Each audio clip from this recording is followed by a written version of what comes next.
Floripa, olá Brasil, olá mundo, eu estou aqui André Patunas e este é o programa Vida Inteligente.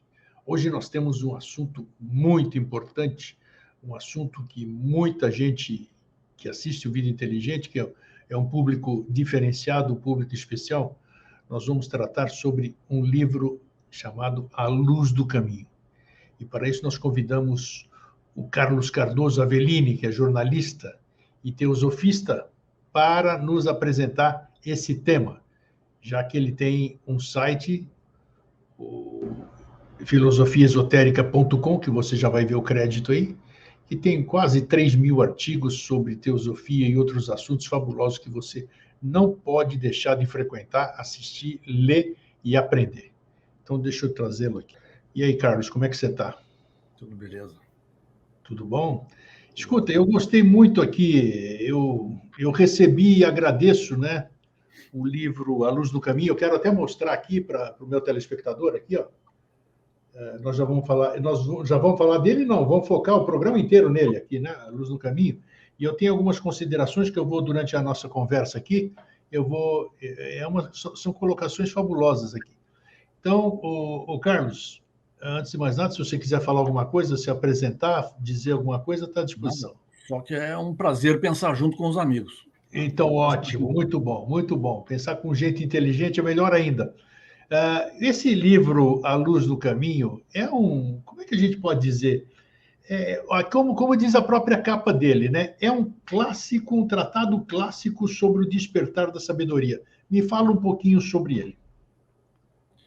Bom, esse livro está ao lado de A Voz do Silêncio, que foi organizado, traduzido e editado e publicado por Helena Blavatsky.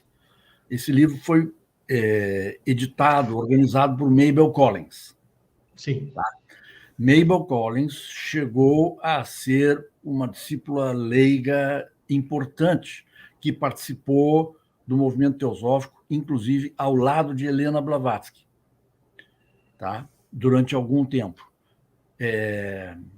Chegou a ser uma pessoa de confiança de Helena Blavatsky, em Londres. Tá? E, ao mesmo tempo, a gente precisa aceitar a realidade dura que é a realidade da peregrinação espiritual, porque a Mabel Collins saiu de foco e se voltou contra Blavatsky, se voltou contra o movimento, né? E, portanto, fracassou nessa vida, na vida em que usou o nome de Mabel Collins, fracassou espiritualmente, o que traz uma lição importante para todos nós.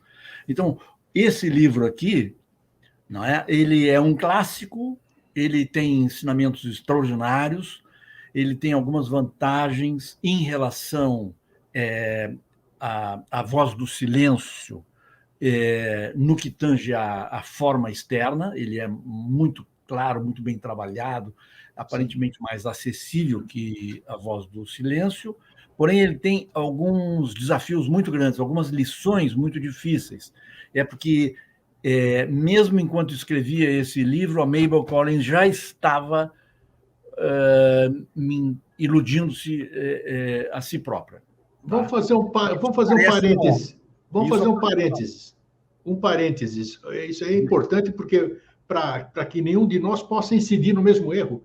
Se a gente focar no erro dos outros, às vezes a gente pode perceber em nós o que está acontecendo, o que a levou a sair do caminho, digamos assim, uma mulher que tinha uma bela de uma instrutora, né, que vamos chamar assim uma mestra, a Blavatsky, o que fez com que ela saísse do caminho, se é a palavra apropriada? Quando para cada passo que você dá adiante no caminho, seja ele muito importante, muito sagrado, ou um passo pequeno, né, prudente na direção do bem e da verdade, a cada passo adiante que você dá, você tem que, vamos dizer assim, arcar com as consequências. Tá? E as consequências incluem que você tem que lidar com toda a carga subconsciente de ignorância acumulada, não só por você na vida atual e nas vidas anteriores todas, mas também a carga de ignorância acumulada pelo conjunto do seu país e pelo conjunto da humanidade. Quando você está lidando com verdades universais,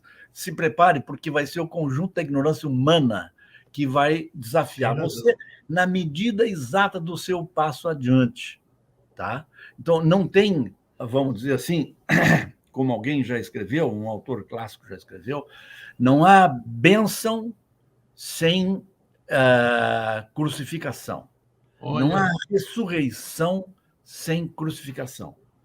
Na medida em que você dá um passo para a ressurreição, você dá um passo para, vamos dizer assim, o autossacrifício total, que vem a ser o sacrifício de si mesmo.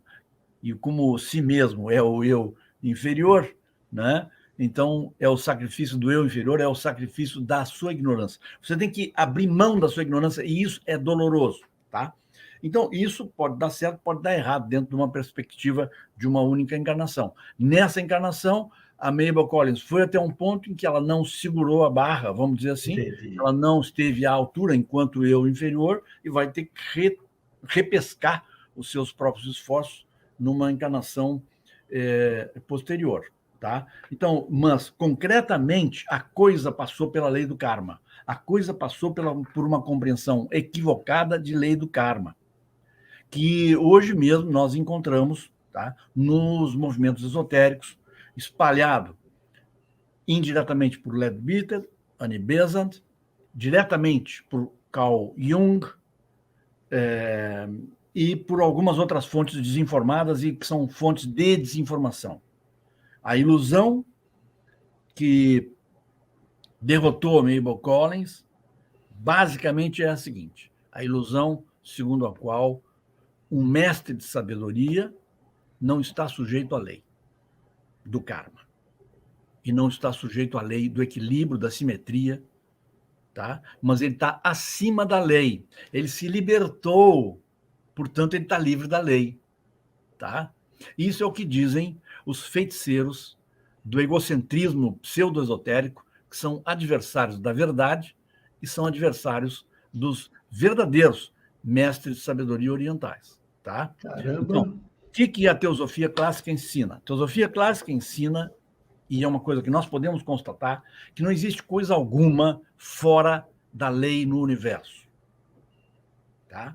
E os próprios mestres dizem nas cartas dos Mahatmas, com a humildade que caracteriza o verdadeiro sábio, que eles são escravos da lei, são ajudantes da lei. E que eles não têm nem sequer o direito de torcer a lei mais para cá ou de torcer a lei mais para lá, tá? Porque essa distorção da lei seria apenas péssimo karma para eles. Assim como distorcer a verdade, distorcer a lei, representar a lei de uma maneira inverdadeira, é uma coisa que é o contrário de bênção para qualquer um de nós. Tá? Então, é por isso que as pequenas insinceridades, os pequenos jeitinhos de uma falsidade bem intencionada, tudo isso tem um karma terrível, porque aquilo que começa como uma mentirinha bem intencionada, supostamente inocente, termina numa grande fraude, porque uma vez que você abre uma fresta para a falsidade, essa fresta se amplia sem que você perceba, tá? Então, aí a tentação é pensar que o karma só existe para quem não é um grande iniciado, ou mesmo para quem não é um iniciado. Já um iniciado já começa a botar uma pose de quem está acima da lei, modestamente, tá? Isso tudo é fraude. O próprio William Judge, tá? Que normalmente se considera um sujeito muito melhor do que os pseudo-teosofistas, caiu nessa esparrela, tá? Então ele não foi tão injustiçado assim? O karma existe, né, para quem não é um auto-iniciado. O karma existe para todos. A lei do karma preside até os pralayas e os manvantaras, tá? Os períodos de manifestação do universo, que são os manvantaras, são regulados pela lei do karma. A duração das eternidades, porque elas são eternidades, mas são muitas, portanto, nenhuma delas é uma eternidade absoluta, tá? A duração das eternidades é minuciosamente regulada e estabelecida pela lei do karma. Não tem nada fora da lei no universo, tá? E também não tem nada fora do universo, porque o universo inclui todas as coisas, todos os seres, todas as inteligências, nos vários níveis de existência e de percepção da realidade. Tá? Então, isso é uma coisa que deveria ficar bem claro já antes do primeiro passo em qualquer caminhada espiritual. Tá? Que qualquer pessoa bem intencionada ela deve estar preocupada em construir um bom karma e que não existe nada fora da lei do equilíbrio, nada fora da lei da ética, nada fora da lei segundo a qual o que se planta, se colhe. Tá? Esse foi a escorregadela, né? Foi a escorregada dada pela Mabel Collins, e nós vemos ainda hoje muita gente escorregando em relação a essa questão básica. Me disse uma coisa, você falou há pouco e me chamou a atenção, porque eu não sei, eu não me recordo, qual é a visão do Freud sobre a lei do karma? Bom, o Freud ignora todas as questões espiritualistas, e isso foi muito melhor do que o Carl Jung fez, porque o Carl Jung tem uma simpatia profunda, além de ter sido servidor do Hitler na Alemanha nazista, né, quando já tinha mais de 50 anos de idade, ou seja, não era nenhuma criança desorientada, ele também tinha relações íntimas com os Nyingma, conforme nós podemos ver. Qualquer um amigo da gente pode chegar lá num site nosso, dos sites associados, né, e colocar lá Jung, e vai ver vários artigos mostrando o parentesco do Jung com os Nyingmas, que são aqueles pseudo-budistas do Tibete que fazem o papel externamente de budistas, mas, na verdade, são adversários dos mestres. Puxa. São adversários dos mestres, segundo a própria HPB. Bom, o Jung, então, é um especialista em driblar a lei, tá? Driblar a lei do karma. Então, isso foi muito melhor, isso foi muito pior do que o Freud, tá? O Freud ignora os temas, praticamente ignora os temas espirituais, embora ele tenha tido lá as suas inspirações, inclusive sobre vidas passadas, porque ele chegou ele chegou na Grécia, foi ver monumentos antigos da Grécia e escreveu a respeito, é público, e teve um momento lá de feedback, entendeu, do passado dele, né, um déjà vu violento, muito bom, etc. E ele também fala sobre a voz da consciência, tá? Ele escreveu, eu citei isso em, acho que mais de um artigo, ele escreveu que a voz da consciência é muito suave, mas ela não desiste até ser escutada. Olha. Então, e também sobre religiões dogmáticas, o Freud diz exatamente o que o mestre ensina na carta 88 das cartas dos Mahatmas. Tá?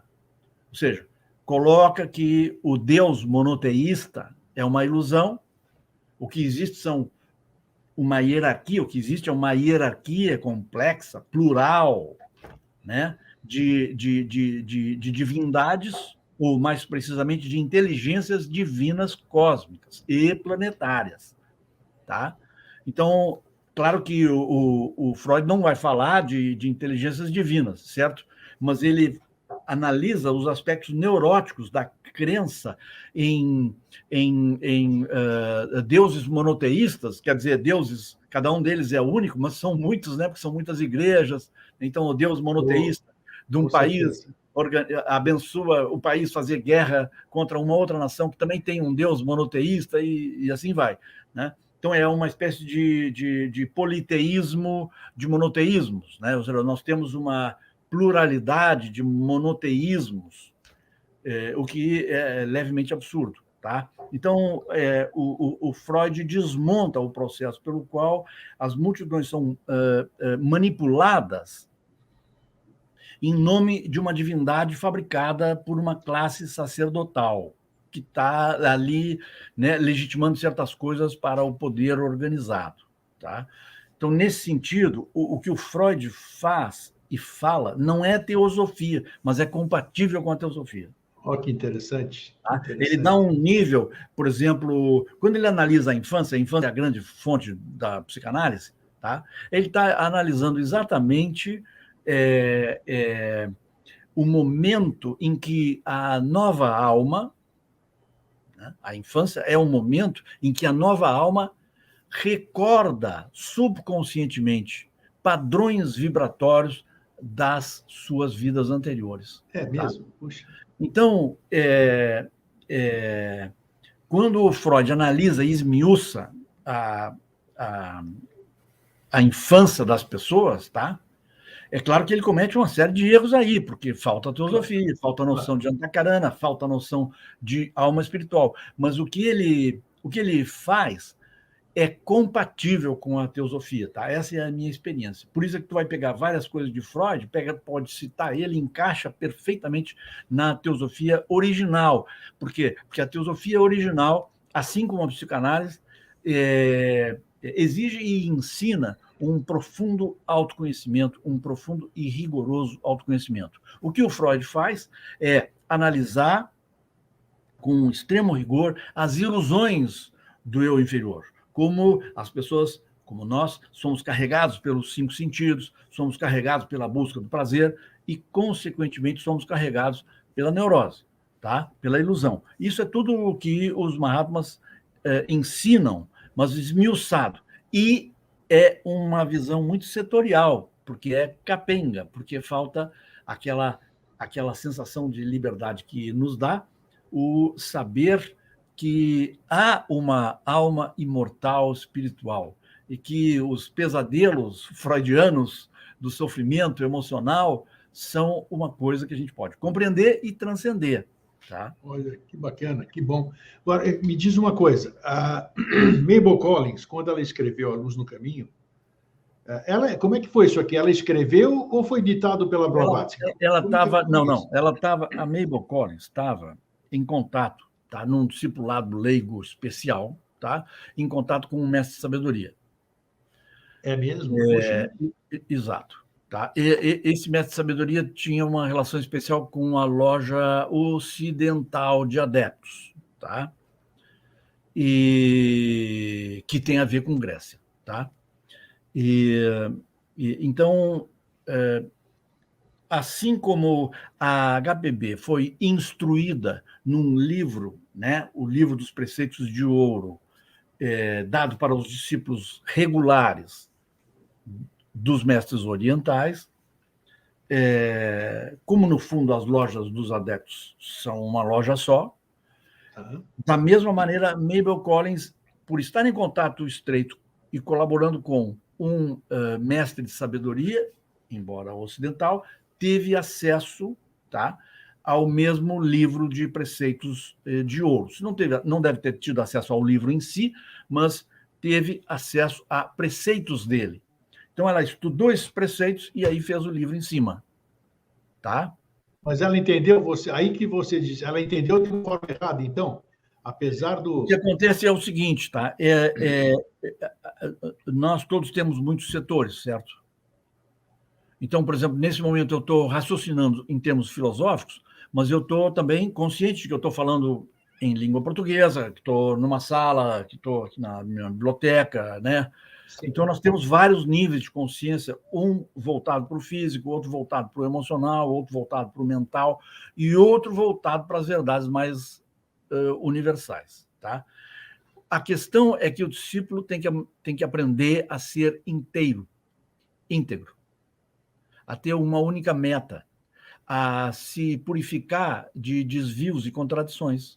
Tá? Então, enquanto uma parte da consciência da Mabel Collins estava lá, centrada na sabedoria eterna, universal, espiritual, outra parte estava preocupada com ela própria. E essa parte, sendo em grande proporção subconsciente, estava lá puxando o tapete da própria Mabel Collins. Isso acontece com todos nós, mais ou menos, certo? Você tem forças subconscientes que ficam puxando o seu tapete. Então, você tem que ter uma antena psicanalítica para observar o que é legítimo e o que é ilegítimo. Discernimento. Impulsos, afetos, raivas, apegos e rejeições que surgem em você, né, para ver o que é legítimo, o que não é legítimo, o que é compatível com o seu eu superior, seu ideal de vida, e o que não é. Tá? Então, aí, nessa luta, ela fracassou. Seja porque toda a ignorância que vinha para cima dela foi muito hábil, né? E derrubou-a, né? Ou seja porque ela foi fraca. Nem dá para julgá-la, porque a gente não sabe o tamanho da força da ignorância humana coletiva organizada que veio para cima dela naquele tempo, tá? Né? A gente pode ver por nós. Cada vez que a gente faz um esforço mais intenso no caminho espiritual, parece chover canivete, né? Parece haver grande quantidade de dificuldades. E muitas vezes a gente diz, não, eu vou dar um passinho atrás e tal para baixar a bola, né? Recuar. Né? Então, assim, não é uma questão da gente ficar aqui desprezando a Mabel Collins como pessoa. Ela tentou o melhor. Claro que não, claro, né? que não. Tem E seu mérito. o livro dela ainda hoje é muito válido. Agora, o livro dela deve ser compreendido junto com a vida dela, junto com o drama de vitória e derrota que cada um de nós tem que enfrentar. Eu costumo dizer que ninguém consegue uma vitória durável, sagrada e importante sem ter saboreado antes muitas variedades de derrota amarga. Tá? Ou seja, sendo derrotado, a gente aprende muita coisa. Não tenha dúvida. Escuta, agora me diz, esse livro dela fez um sucesso tremendo. Aí você traduziu esse livro para o português, digamos assim? Como é que foi? Eu traduzi para o português, tá? E fiz um comentário longo no início, colocando qual é a posição da HPB, da Helena Blavatsky, sobre o livro, tá?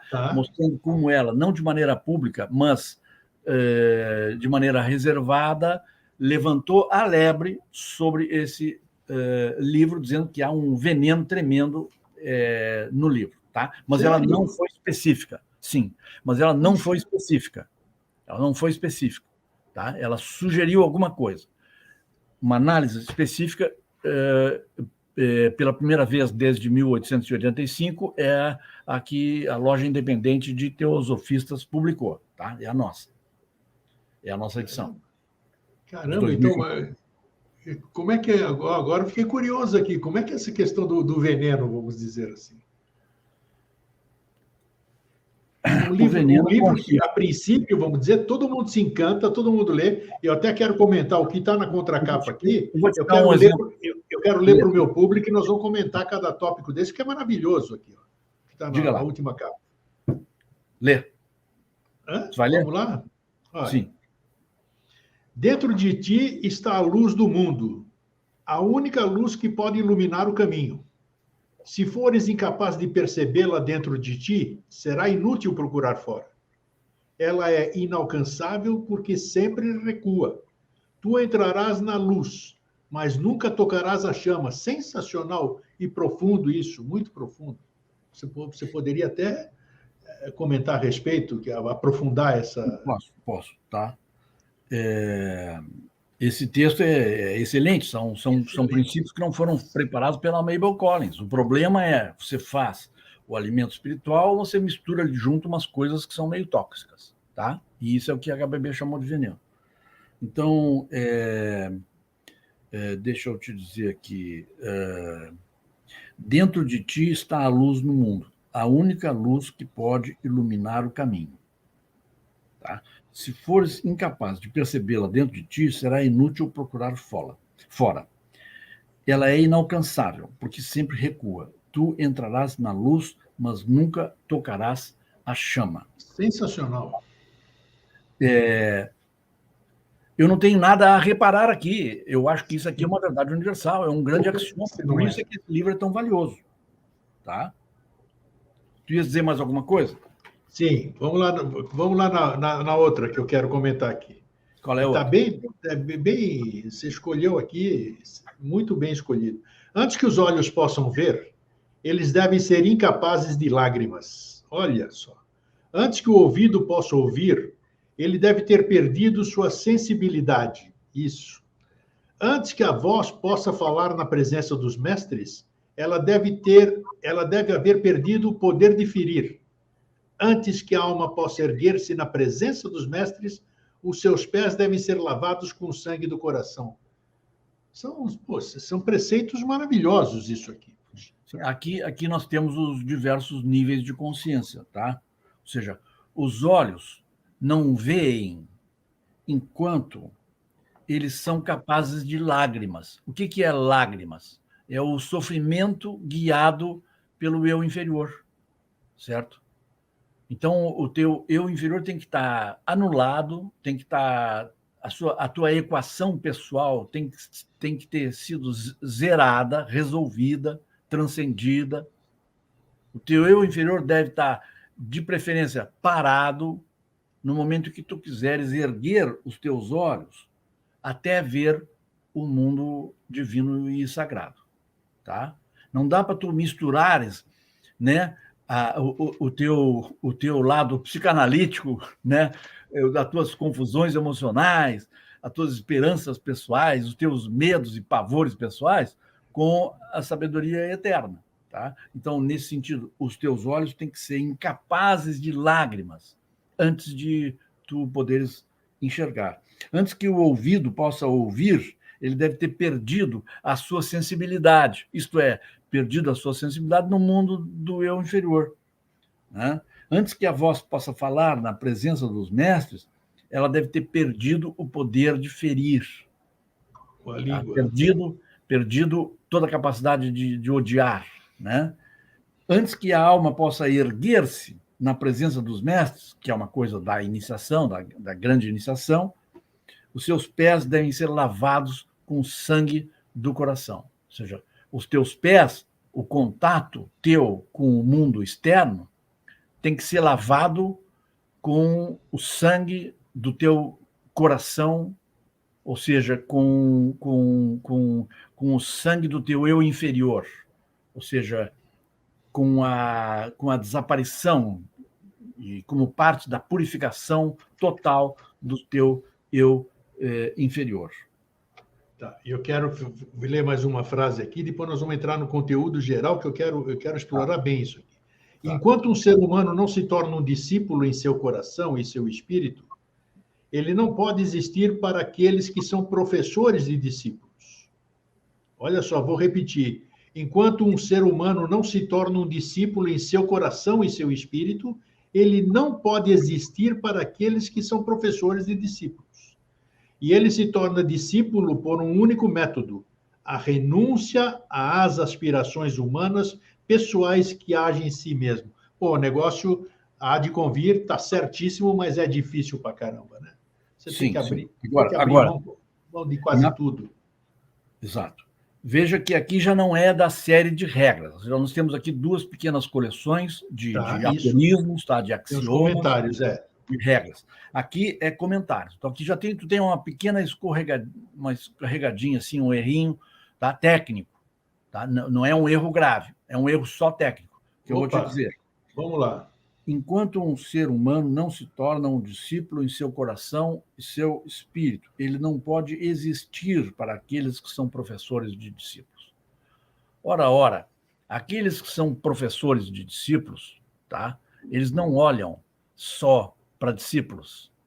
Tá, concordo. Muito tempo, vidas antes de uma pessoa ser discípulo no sentido regular do termo, a pessoa já está sob observação desses professores, desses mestres de sabedoria, tá? Então, o mestre de sabedoria não é alguém que, me desculpa, tu não existe ainda, viu, Eustáquio? Tu não existe ainda, viu, fulano de tal, o Carlos, né? Tu não existe ainda porque, né, tu não chegou lá no ponto do discipulado regular. Não é assim. Eles olham uma grande parcela da população humana, aquela parcela da população humana que tem boa vontade. O que eles esperam no coração das pessoas, tá? É pureza de intenção, é honestidade, não é um conhecimento técnico, entendeu? Então, esse é um pequeno erro, tá? Que comete uma pequena injustiça com os mestres. Os mestres são mestres da compaixão. Eles mandam a energia da compaixão universal para todos os seres. E, nesse sentido, diante de um mestre, nós somos irmãos das árvores. Nós somos irmãos, né, das cenouras, somos irmãos dos macacos, dos animais todos, né? Somos irmãos da água do oceano, somos irmãos das praias. porque o mestre sabedoria tem um olhar totalmente inclusivo para com o universo, mais especialmente para com o sistema solar nosso, mais especialmente para com todos os seres, minerais, não minerais, físicos, não físicos, animais e humanos do nosso planeta. Tá? Então, não dá para dizer que alguém só existe para um mestre espiritual, né, quando chegar num nível de discipulado. É um erro. Tá? Me diz uma coisa. A ideia central está correta. Tá? Tá. Ou seja, o livro A Luz no Caminho foi transmitido por um mestre, como você disse, para ela, né? Para amigo, né? Não o livro na totalidade, tá? Porque o livro, o que é? O livro é a soma. Tá? O livro inclui 2 coleções de axiomas. Tá? Então, não tem nada a comentar contra, não tem nenhum erro que eu tenha visto ali. Tá? E comentários. Comentários de um mestre misturados com comentários de Mabel Collins. No entendimento dela, né? Exato. E mais outros comentários da Mabel Collins. Como a Mabel Collins trouxe tudo para o inglês e editou, ela também pode ter criado alguns probleminhas aí, né? Além desses que eu identifiquei. Tá? Agora, os problemas que eu identifiquei, eu coloquei notas de pé de página comentando, e também tem uma introdução relativamente grande na abertura do volume. Tá? Você modifica, você não modifica, claro que não modifica a essência, né? Você acrescenta, então. Não, eu não modifiquei nada do original. O que eu fiz foi, acrescentei ao volume uma introdução, tá? Em que eu apontei os problemas, citei o que a HPB escreveu a respeito, etc. Tá. E notas de pé de página, tá? Em que eu digo, olha, isso aqui não existe. Aquilo ali não existe. Isso aqui é uma ilusão. Tá? Bacana, bacana. Agora, você estava falando dos mestres.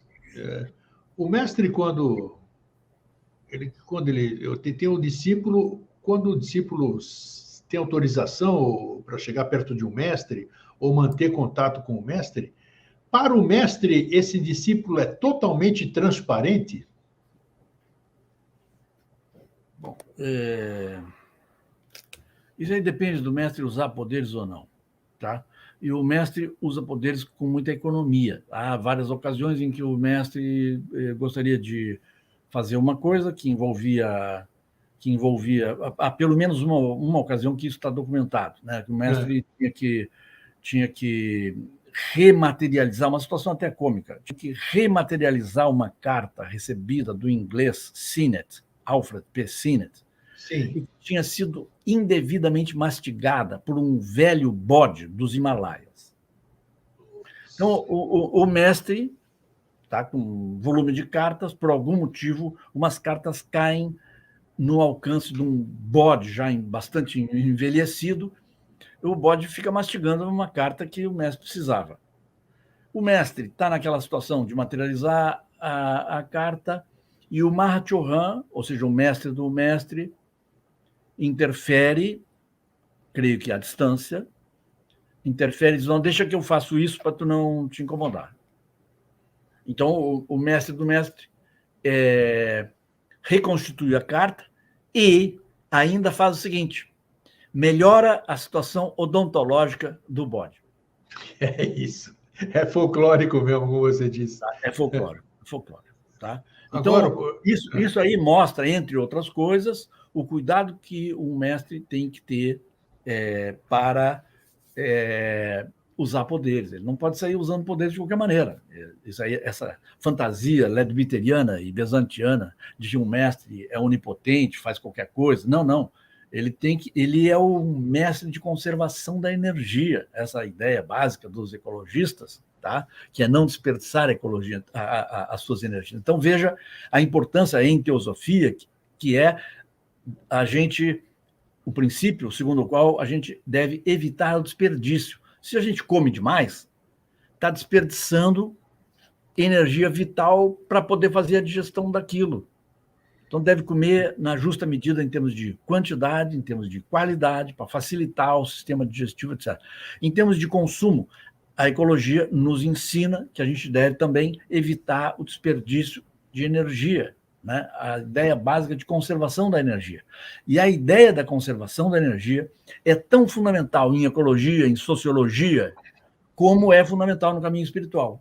Tá? E os mestres não estão acima da lei, eles estão a serviço da lei. Portanto, eles são mestres em matéria de conservar energia, de evitar desperdício de energia. Você me chamou a atenção numa coisa aí, eu tenho que perguntar. O que você falou? Mestre do mestre? O que é isso? Sim, o mestre do mestre é o chamado Mahachohan, tá? Os mestres, eles não chegaram no ponto máximo da sabedoria, tá? Tem toda uma gradação superior aos mestres de HPB, digamos assim, tá?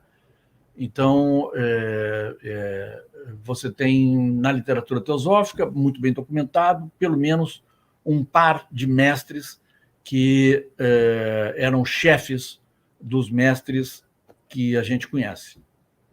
Tá? Então, existe uma hierarquia também entre eles, aí, entre os mestres? Sim, a hierarquia não para num mestre de sabedoria só porque ele não precisa reencarnar mais como o comum da humanidade, como o comum dos mortais. Tá? Ele continua tendo ele próprio o seu mestre. Tá? Tá, aí vamos aproveitar já que nós estamos dentro do tema, que tudo isso aqui é luz no caminho, mesmo sendo o nome de um livro, é a luz no caminho, é o que a gente está precisando para falar. Sim. Quando um desses mestres escolhe o Carlos Cardoso Avellini, por exemplo, o Carlos Cardoso Avellini, por livre-arbítrio dele, ele resolve entrar nessa senda e fica trabalhando, e os mestres, digamos assim, eu estou conjecturando, falou, opa, aquele homem é uma pessoa dedicada, é um canal interessante para nós, então eu vou me aproximar dele. Qual é esse... Você que é teosofista há muito tempo, qual é esse critério que o mestre escolhe o discípulo? Ou o negócio é o contrário? O discípulo dá condições para ser escolhido pelo mestre? Como é que é isso? Bom, isso aí eu acho que você deveria fazer melhor perguntando para um mestre. Tá? Tá certo. Bom, você estudou, né? Você já deve ter um monte de eu acho coordenadas. Que as indicações que a gente tem são poucas, tá? É mesmo? Porque já seria uma tremenda de uma pretensão que um de nós, pelo menos no meu caso, soubesse os critérios, né? Pretendesse falar sobre os critérios usados. Você tem razão. Né, isso aí tu vai encontrar em Leadbeater, na Nibesa, essa turma toda que sai inventando coisas, supondo coisas, esperando que seja assim, esperando que seja assado. Tá? Tem gente que já fez o organograma todo da hierarquia dos mestres como se fosse uma empresa, né? Esse aqui é o gerente geral, é o gerente disso aqui, é o gerente daquilo, né? Suprindo com a imaginação a sua falta de conhecimento. Tá? Agora, o que eu posso dizer sobre os critérios pelos quais um mestre, vamos dizer assim, coloca no seu campo de observação uma pessoa bem intencionada que queira o bem da humanidade e que tenha honestidade? Eu acho que é o critério para resumir, o critério da afinidade. Puxa. O que você, como aspirante ao discipulado, como aspirante à sabedoria eterna, pode fazer é perceber que existe uma afinidade entre você e o trabalho dos mestres. A questão não é, entendeu, ser aluno de um mestre. Isso é o de menos. Você vai ser aluno, tá, de uma loja de mestre. Você vai ser aluno de uma sabedoria. Você, entendeu? Um retrato de um mestre, um nome de um mestre X. Entrar na egrégora deles, né? Para termos uma ideia, a HPB, tá, que já deve ter nascido com, no mínimo, a segunda iniciação, ela, na vida adulta, como teósofa, tinha a terceira iniciação, isso está bem documentado, inclusive nas cartas. A HPB, na sua juventude, segundo consta, tá, ela tinha visões do mestre dela, a quem ela confundia com Jesus Cristo. Olha. Então, a consciência cerebral pensante é uma coisa, e a consciência da alma é outra. A consciência da alma pode ter relação, né, com algum personagem qualquer da hierarquia e achar que é Jesus Cristo, né, e assim Você vai. vai comparar com algo que você já conhece, né? É aquilo que está no cérebro, aquilo que está Perfeito. na sua memória pessoal e tudo mais, tá?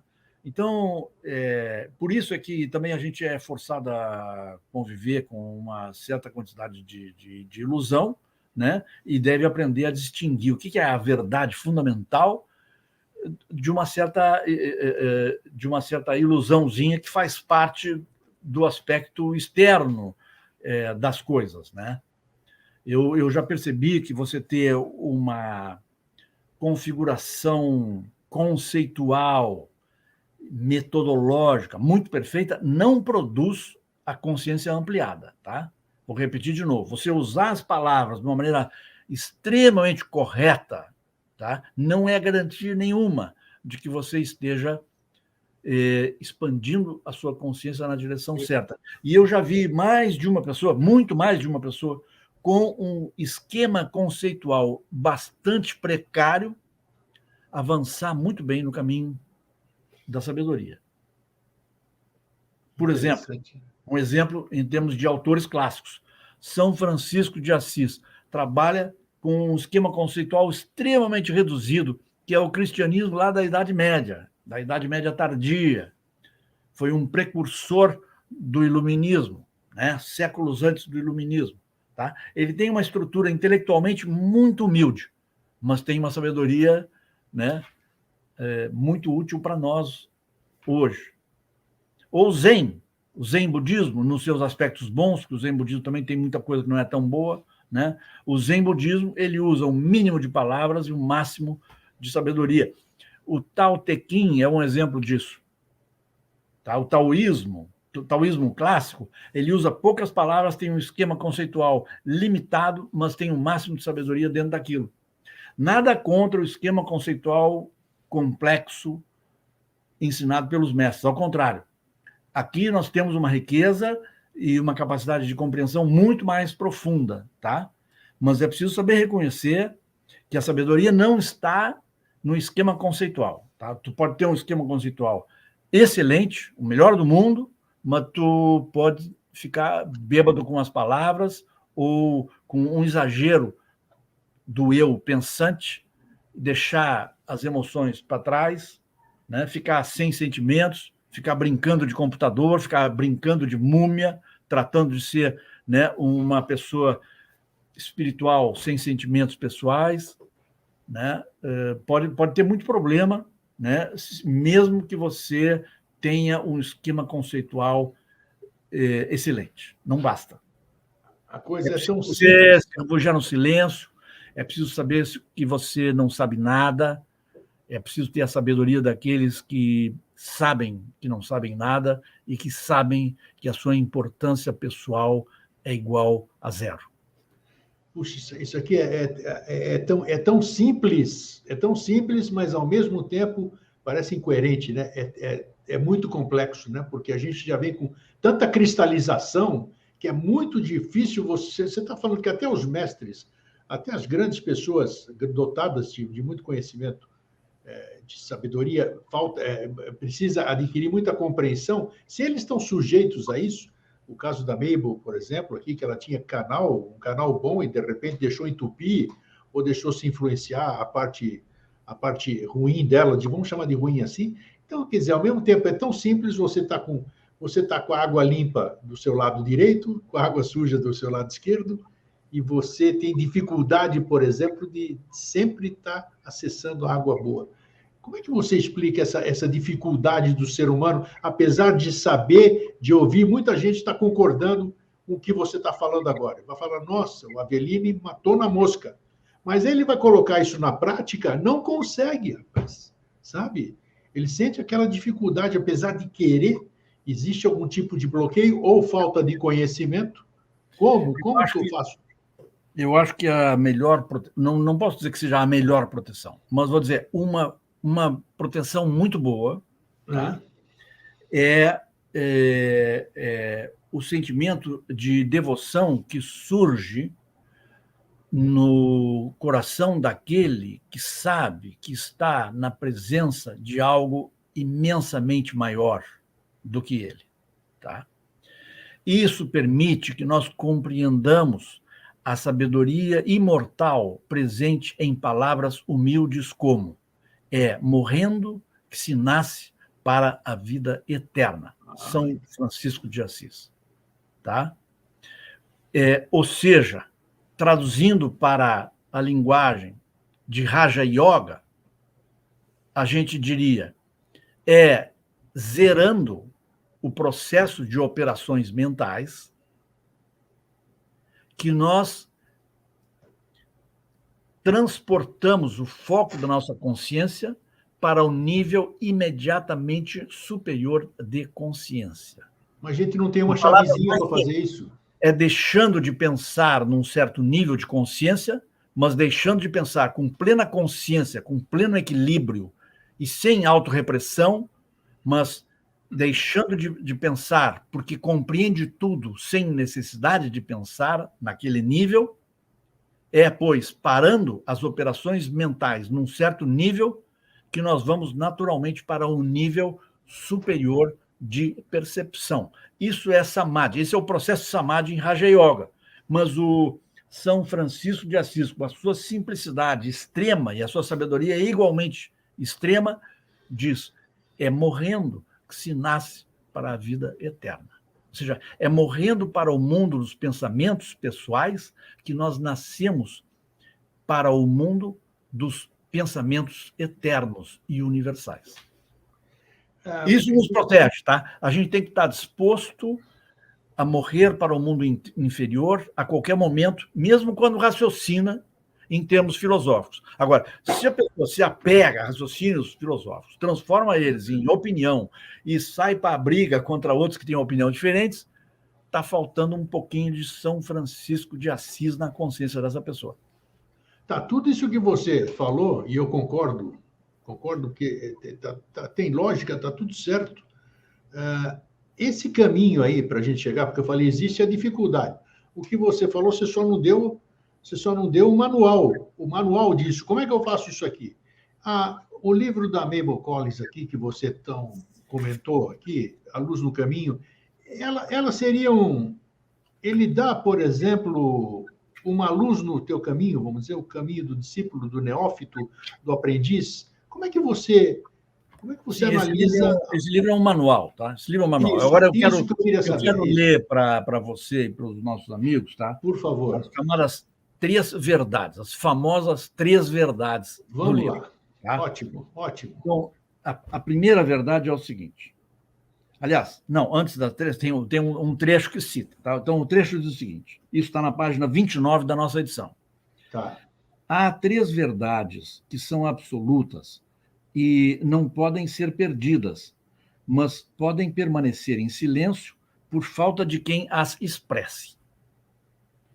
Primeiro, a alma do homem é imortal e o seu futuro é o futuro de algo cujo crescimento e esplendor não tem limites. Tá? Ou seja, vou repetir, a alma do homem é imortal e o seu futuro é o futuro de algo cujo crescimento e esplendor não tem limites. Ou seja, eu não conheço frase mais bonita que isso. Tá? Eu conheço frases tão bonitas quanto estas. Mas essa frase ela é especialmente bonita para a humanidade atual, porque ela afirma que o futuro de cada ser humano é de um esplendor sem limites. Agora, isso aí, perfeito. É uma verdade, mas essa verdade, ela precisa... É uma semente que está dentro de cada um, mas que precisa germinar, que precisa florir, precisa crescer para que esse ser tenha consciência do que você citou agora. E esse livro é fundamental para ampliar a percepção dela. Vamos ver a segunda. Perfeito, vamos lá. A segunda verdade é o seguinte: o princípio que dá a vida habita em nós e fora de nós. Ele é imortal e eternamente benéfico. Ou Os grandes princípios da vida são benéficos, eles fazem o bem. Olha aí. Ele é imortal e eternamente benéfico. Não é ouvido, nem visto, nem sentido pelo olfato, mas é percebido pelo homem que deseja a percepção. Tá?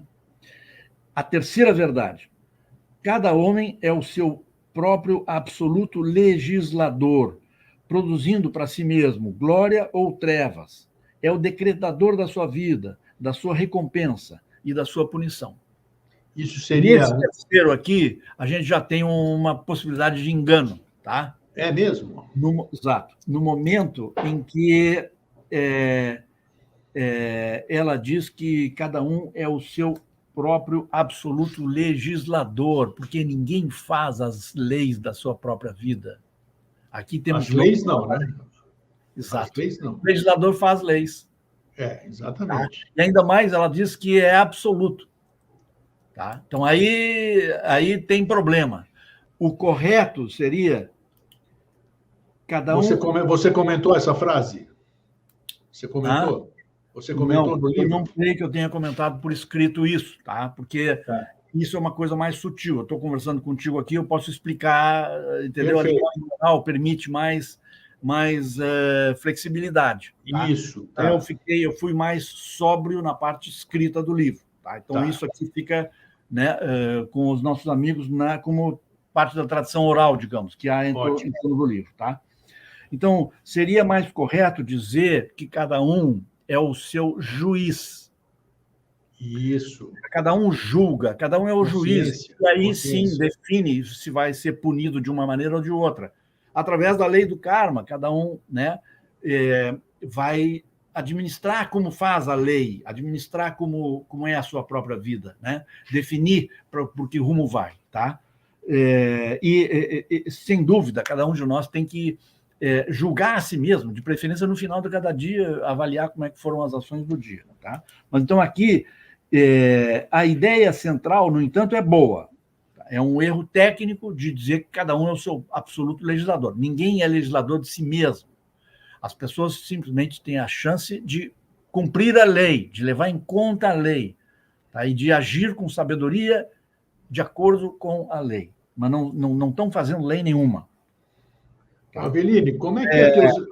Mas as pessoas produzem para si próprias glória ou treva, né? Sofrimento ou libertação. Isso é verdade. Aí que eu acho que entra o tal de livre-arbítrio que nós temos. Como é que a teosofia, os mestres Blavatsky, viam ou veem a questão do livre-arbítrio?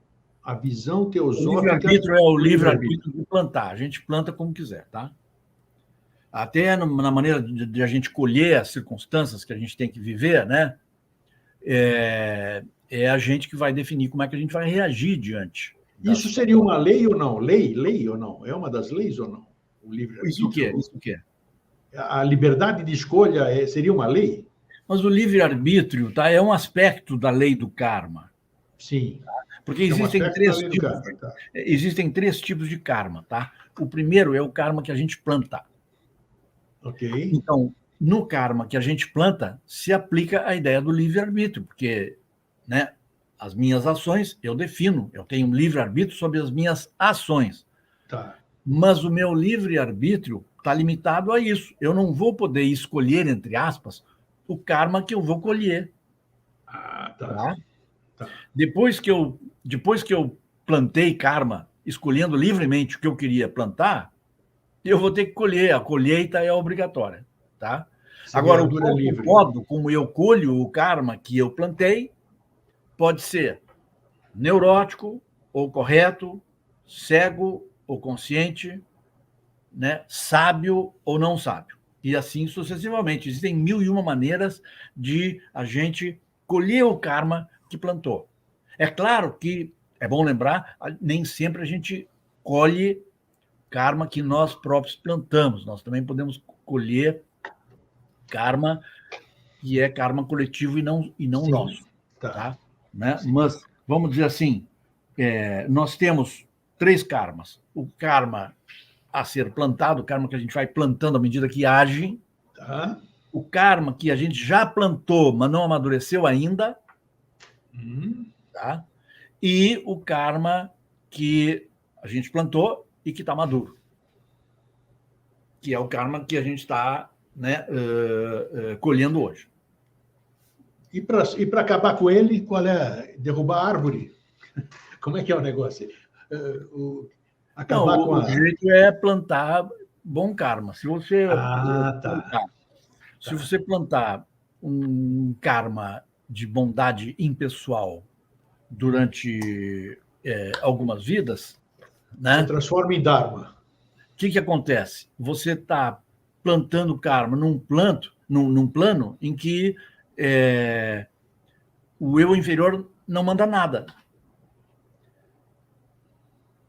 E a consciência pessoal que a gente tem depende do karma que a gente tem. Você vai construindo um karma num plano de sabedoria impessoal, lá pelas tantas, você, quando renasce, você já não está mais amarrado no plano do karma inferior dos eus pessoais. Você está com a sua alma amarrada, como num cordão umbilical, num plano dos eus superiores, certo? Que estão livres de obedecer, que não obedecem mais ao karma dos eus inferiores. Então, e no caso de um mestre de sabedoria, ele continua, entre aspas, renascendo, tá? Mas para ele um corpo físico é que nem para nós um automóvel. Entendi, claro. É apenas um instrumento. Ele não pensa que ele é o automóvel, ele não pensa que ele é o computador, ele está, né, livre daquilo. Mas nós nos identificamos com o automóvel, pensamos que nós somos o nosso automóvel, pensamos que nós somos o nosso computador, pensamos que nós somos o nosso corpo físico, né? O que é errado, claro. E aí a gente vê com um novo nível de consciência, né? Aí no caso, tá, o iniciado já está com a alma amarrada, né, no eu superior, já é fundamentalmente eu superior, secundariamente eu inferior, mas ainda não sabe manejar o eu inferior adequadamente. Sim.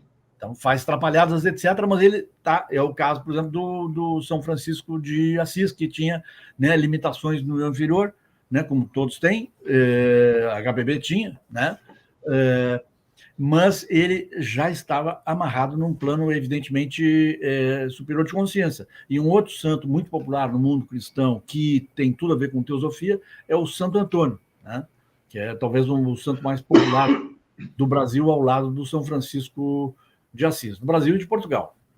O Santo Antônio era, o nome oficial dele não seria Santo Antônio de Pádua, o nome mais verdadeiro dele seria Santo Antônio de Lisboa. Ele nasceu em Lisboa, era português, tá? Embora tenha vivido na Itália. Santo Antônio é um exemplo de sujeito que, com uma linguagem muito tosca, teve muito a ver com teosofia. Maravilha. Olha, são dicas boas para vocês pesquisarem. Avelino, para a gente finalizar, eu quero saber existe uma forma de ler, uma forma mais conveniente de ler A Luz no Caminho? Apesar de ser um livro pequeno, cheio de preciosidades dentro, existe alguma condução da leitura, alguma orientação quanto à leitura? Bom, deixa eu ver uma coisa aqui. Eu acho que na página 40 nós temos uma reflexão sobre a arte de ler, tá? Opa! Diz o texto o seguinte: o homem que deseja viver deve comer ele próprio seus alimentos. Esse é o método simples usado pela natureza e que se aplica também à vida mais elevada. O homem que quiser viver e agir na vida superior não pode ser alimentado com uma colher, como um bebê. Deve alimentar-se por si mesmo. Eu me proponho, diz ela, a colocar partes de luz no caminho em uma linguagem nova e, em alguns casos, mais clara. Mas não sei se esse esforço levará a uma compreensão. E aqui entra uma imagem forte. Para um homem surdo e mudo, a verdade não se torna mais inteligível pelo fato de algum linguista desorientado traduzir as palavras que transmitem a verdade e dizê-las em todas as línguas, vivas e mortas, gritando-as uma a uma no seu ouvido. Mas para aqueles que não são surdos e mudos, uma linguagem pode ser mais fácil que outras. E é a esses que eu me dirijo. Então, a questão é, vamos dizer assim, Acho que nós temos que ler e reler cada parágrafo, tá? Não ter a ideia de que eu quero chegar logo ao ponto em que eu vou dizer, já li esse livro. Entendi. A questão é ler o livro, a questão é ler, reler, estudar, absorver no subconsciente, né? Pensar nos axiomas que mais chegaram a nós antes de dormir, pensar nos axiomas que mais chegaram a nós logo ao acordar, né? Meditar no livro. Ao ler, parar, cada vez que vê uma coisa importante, cada vez que chega uma coisa à nossa alma, parar e escutar o silêncio. Eu acho que é assim que se lê teosofia. Tá? Parando a todo momento, naquela história de parar de pensar para perceber diretamente sem o auxílio de palavras. Que maravilha. Muito obrigado, Aveline. Foi uma excelente exposição. Abordamos muita coisa congênere aqui com o tema. É um grande aprendizado. Eu acho que todos temos que assistir e reassistir. Como você disse, cada vez que a gente assiste ou lê o livro, cada vez que a gente lê, depois de digerir algumas coisas, nós temos um novo entendimento. Tendo um novo entendimento, nós temos uma nova compreensão. Tendo uma nova compreensão, nós temos um nível maior de consciência. E aí são os caminhos que nós estamos falando aqui para a gente atingir o que a gente quer, o karma bom, né, que a gente fala. Exato. É importante a gente perceber que não é tempo perdido a gente ler parando e meditando. Tempo perdido é ler rápido e dizer logo, eu já li. Isso é que é tempo perdido. A pressa é tempo perdido. Eu li tudo, mas não compreendi nada. É assim, né? Aveline, um forte abraço, querido. Tudo de bom. Obrigado. Tchau, até a próxima. Gente, como é bom falar com gente que conhece, né? E é bom tocar em alguns assuntos que fazem aquele despertar, dão aquele insight na gente, né? Vamos procurar aí, aparece um monte de ideias e a gente vai procurando, vai pesquisando, cada um na sua busca, cada um na sua intuição, e assim caminhamos em busca daquilo que a gente quer, né? Então é isso, gente. Um fraterno abraço e um feliz sempre. Até a próxima semana. Tchau.